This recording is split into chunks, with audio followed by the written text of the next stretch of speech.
share mine. And I think the most important thing that I want to do here is give transparency. I want to provide a safe space and I want to be honest by telling my side of the story. And when I think about my side of the story, the first thing that comes to mind for me is my rape story. I've never spoken about it.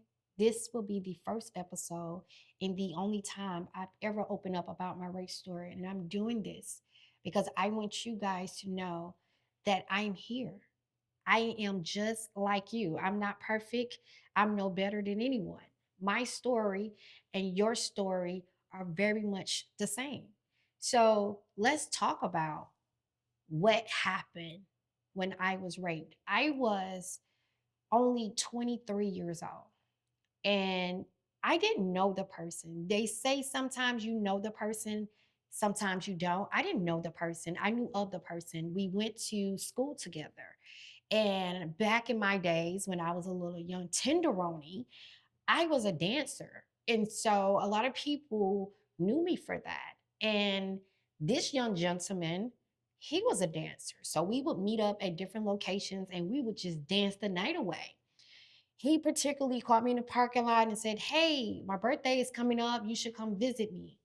And I'm like, "Okay, where you at?" He was like, "I'm in Savannah." Me not knowing any better, I haven't even left Atlanta, Georgia, haven't even left outside of 285. I'm like, of course, I would love to go out of town. I've never been, not even knowing Savannah, Georgia is Georgia. So that there just lets you know how vulnerable and inexperienced I was to life. So I agreed. I told him I'll drive down. He said it was only a 4 hour drive. I informed my sister that night that I needed her to watch my children. I have kids. I had three at the time. I needed her to watch my kids because I will be going to Savannah for a couple of days.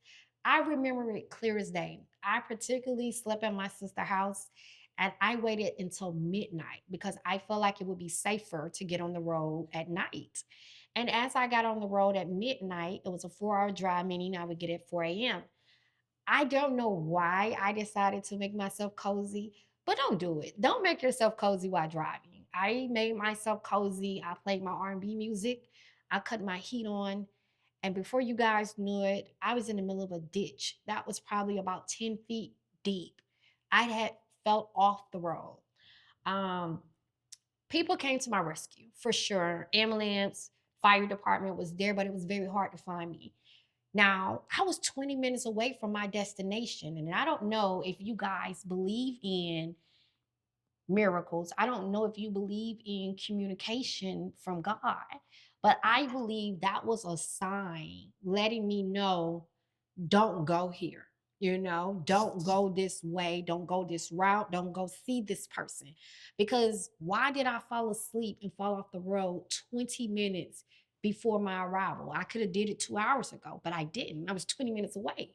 So once I decided to deny ambulance service because I didn't feel anything. I didn't feel any pain, even though they had told me a tree went through my back window and hit the driver's seat.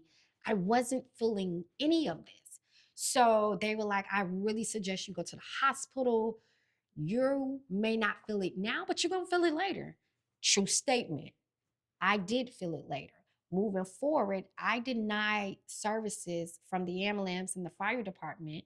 I went to this gentleman's house. I laid down as I was letting him know I don't feel good. Let me just lay down. He said, "No problem. You can sleep in this room. I'll sleep in this room and I'll check on you in the morning." I thought nothing of it. Sweet guy. I woke up, I was screaming. I was crying. I was in so much pain from that car accident. I was rushed to the hospital. And if I'm not mistaken, I think the hospital was called St. Joseph. You guys can look it up, or St. Jude's. It was one of those. But it's in Savannah. And as I went in, doctors looked at me and was like, "Her hernia disc is swollen." Speaking to the gentleman as if we were a couple or something, which we wasn't. We were just friends. She will stay here for 3 to 4 days and we'll see if the swelling goes down. But that's why she can't walk. I had lost all feeling in my leg. I couldn't walk because that hernia disc is supposed to be as slim as a CD, but mine had swelled up like a hamburger patty. So with that being said, I was released 3 to 4 days. I had no one to come get me from Atlanta. That's just lack of family, lack of transportation. And my car was total out, like no car at all. So the guy said, "You can come back to my house until someone's able to come get you." Remind you, I was only there for the weekend. So we're probably like day 5 here now. His life is going back to normal. He has to go to school, he has to go to work. I'm just laying on this man's couch. Now, remind you, I could not walk for those 3 to 4 days. So upon me arriving back to his home, I was in a wheelchair. I had no feeling in my leg. Everything from the waist down had no movement.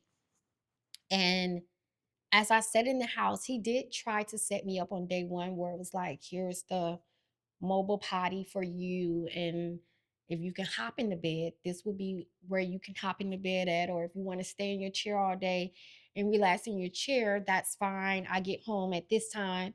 I'll be back. Here's your food. That was day one. I don't know what happens when people leave their home. Even for you guys, when we leave our home, things happen to us in the day, things happen with our mind. I think in this particular moment, I think something snapped in his mind where he realized he has an opportunity to take advantage of someone who cannot walk, someone who's not being rescued by any friend or any family, and he's going to do that. He came home from work. The moment he walked in the house, I said, "Hi, how are you doing? How was your day?" He slapped me right across the face. Couldn't believe it. I said, "What are you doing?" He told me to shut up. He says, "Be quiet. You're going to do what I tell you to do." Instantly, he pulled out his private parts and he peed all over me.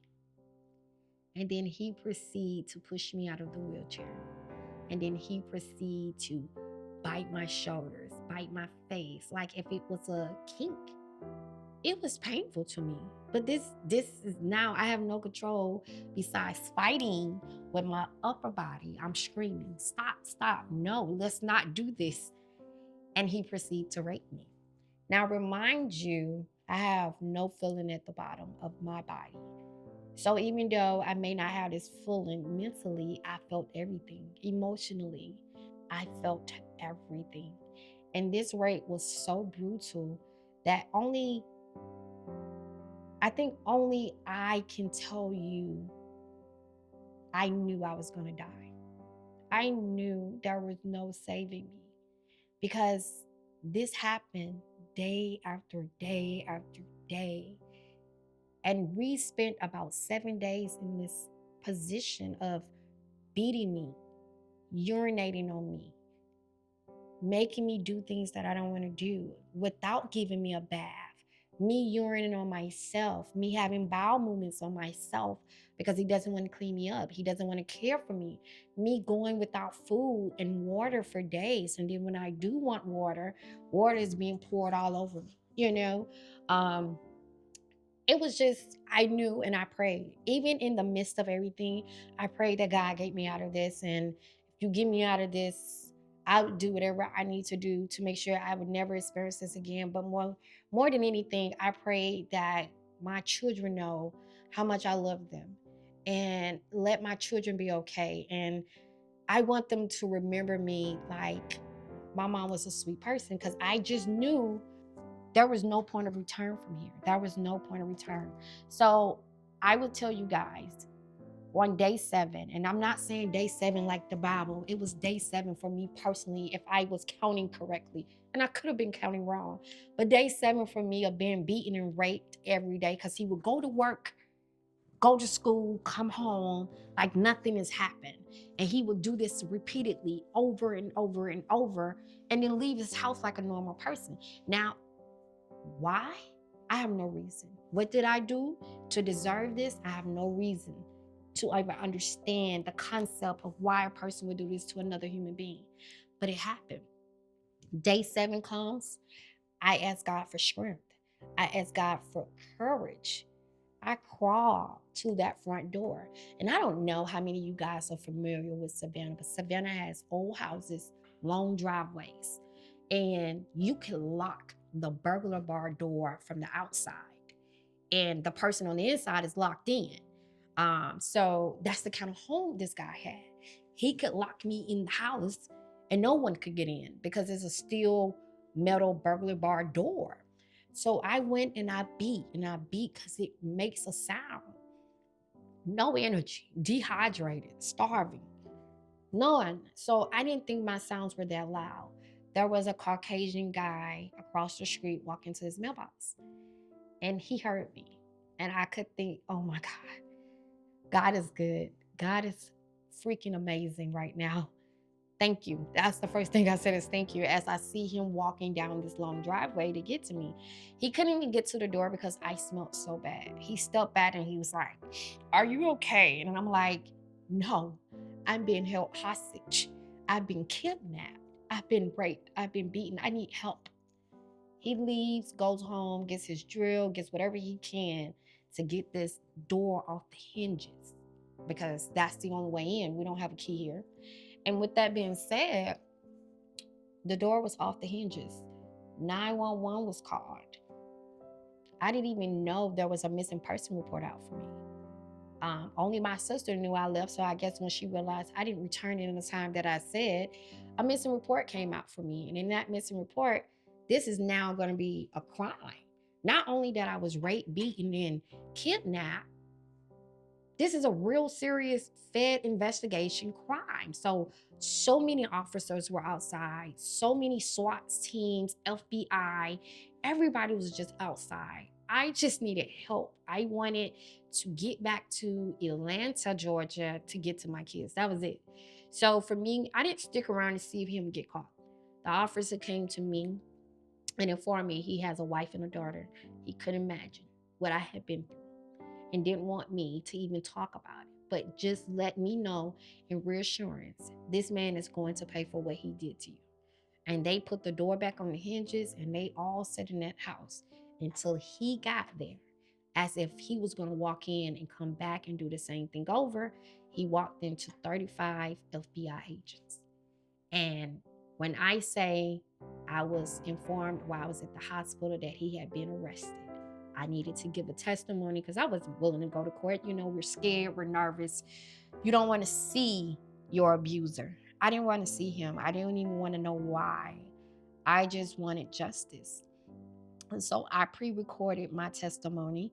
And this is the first time I've given my side of the story since then. And they gave him life. They gave him 25 years to life.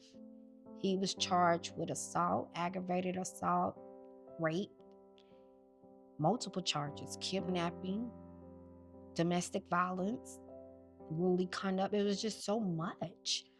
Um, to this day, this guy is still in jail. And I think for me, when I think about how am I going to recover from this, I was put in a mental institute. I had to go sit in a mental institute for about 8 months. I was afraid of people. I was afraid of men. I was afraid of women. I was afraid to talk. I didn't know what to believe. My body was in shock. And I can't I can't imagine where life would be right now if I did make it out and where will my kids be. But in the process of going to this mental institute, I had found out that I was pregnant by the gentleman. And a decision needed to be made and made fast. And the first thing that comes to my mind, I'm not a killer. So how do you abort a kid if you feel like abortion is the wrong thing to do, given the circumstances? And I contemplated for weeks. They kept reminding me, you need to make a decision because you're going to be outside of a grace period where abortion would no longer be an option. And when I tell you it was the hardest decision to even think of, I couldn't make one. I could not make a decision. And I allowed maybe 5 months to go by, and something inside of me said, I want to abort my baby. And my nurse looked at me and said, it's too late. You're 5 months. You're having a boy, full blown baby. We cannot abort this. And all I remember is sharing tears and crying because now I'm going to be stuck with my rapist baby. And how do I tell him where his father is or who his father is? I couldn't believe it. And there was a lady that took my story on and shared it with a doctor.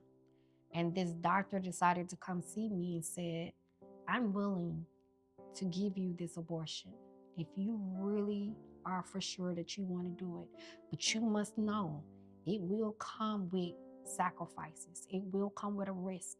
There's a possibility that you will bleed out, there's a possibility that you could die. This is a full blown baby that we're about to take out of you. I don't know what your life is going to look like after I do the procedure, but just know it would never be the same. I agreed. I was willing to take the risk. So now it's the day of the procedure, which only took maybe 3 days for her to prep. And she was right. I bled out. I bled out a lot. I was rushed to the emergency department. And even though the baby had been terminated, I was now experiencing seizures that I have never experienced before. I was low on blood. I needed a blood transfusion. Um, Before I could even identify myself, I couldn't even walk. When I left, again, my legs were no longer available. I remember my cousin, and I love her dearly. My cousin took care of me for months, knowing that I couldn't walk. Um, yeah, for months. And in that, I gained strength back. I gained love back, and I held myself accountable for that abortion. So I still end up beating myself up, going back into the mental institute, asking God for forgiveness, telling these people I need help because if my son is not here, I killed this baby, I don't deserve to be here. Being raped and not knowing what comes next, not knowing if I will ever be able to be in a relationship. Can I ever kiss a person? Can I ever be intimate again? I didn't want to be here anymore because my peace of mind was stolen. My joy was taken. I was robbed of a young lady mindset. All of that had went out the window. And I thought I couldn't get past it. And here I am today. I've had one kid after since this situation, my little stink. Um, I've been able to be in wonderful relationships. I've been able to meet wonderful people. And the biggest thing is that I was in a facility and I received a phone call from my counselor who says that they have a 16-year-old girl on the line that is pregnant. She's locked in the bathroom and she's about to kill herself because she doesn't want anybody to know that her dad raped her and now she's pregnant. And they ask if I could talk to her and try to wing her out this bathroom. I didn't know this young lady, she didn't know me, but I knew that I had been where she was. And I informed her, you can come out of that bathroom and no one is going to hold you accountable. No one is going to judge you. No one is going to blame you. And there is life after that. I promise you there's life after that. And when I tell you, I was released from the mental institute because I was able to talk this girl out the bathroom. I was able to get this young lady out that bathroom from killing herself and her baby because she was still with the child and she was only 16. And the counselor told me, we're finna drive down and go pick her up. Would you like to come? And I said, yes. And I actually met the little girl. And I was just so happy that I was able to save someone. I didn't know that I was a sacrifice. I definitely believe things happen because you don't know who you're going to save. I don't think someone who specializes in therapy or counseling that's never been raped can help a rape victim. You have to be able to be, I understand where you come from because I've been you. And that's why I'm sharing my story with you guys. I know, ladies, there are a lot of us out here that is a victim to child molestation, fathers raping us, grandfathers, friends, boyfriend, even our own spouses who feels like they have the bigger advantage.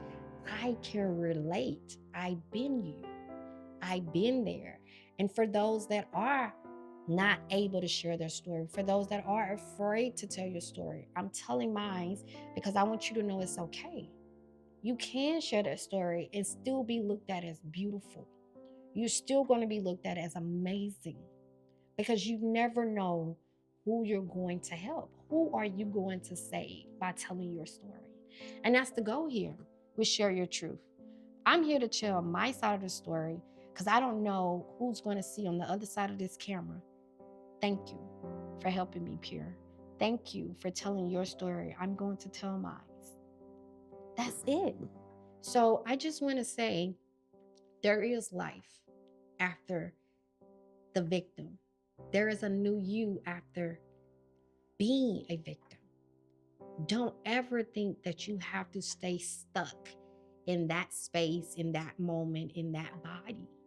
You can get out of that. You can go and be someone that you were meant to be. The moment you're ready to do it and you stop holding yourself back, you can do it. You can definitely get it done. So I just want that to be known, ladies, anybody, whether if it's now, later, tomorrow, today, tell your side of the story. It's important. It's very much needed because if you don't tell it, then who will?